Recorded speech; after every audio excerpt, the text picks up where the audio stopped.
దయచేసి సేవకుడి ఆవేదనను కోపంగా అనుకోకండి, సేవకుడి ఆవేదనను పగగా అనుకోకండి. చాలా మంది అసలు ఆవేదనను అర్థం చేసుకోలేక దీన్ని కూడా మిస్ఇంటర్ప్రిటేషన్ చేస్తుంటారు, తప్పుగా వ్యాఖ్యానిస్తుంటారు, బయటికి తీసుకుని వెళ్ళిపోయి తప్పుగా మాట్లాడుతుంటారు. అది ఇంకో తప్పు నువ్వు చేసేది, అది నువ్వు చేసే మరో తప్పు అవుతుంది.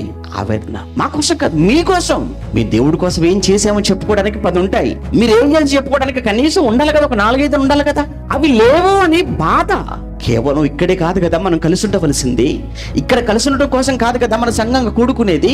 రేపు ఆయన వచ్చినప్పుడు సంఘంలో ఏ ఒక్కరు మిస్ అవ్వకూడదు. ఒక స్కూల్ ఉంది, ఆ స్కూల్లో క్లాస్ ఉంది, ఆ క్లాసులో అందరూ పాస్ అవ్వాలి అనే కదా ఒక టీచర్ అనుకుంటాడు, అనే కదా ఆ స్కూల్ పెద్ద హెడ్ మాస్టర్ అనుకుంటాడు.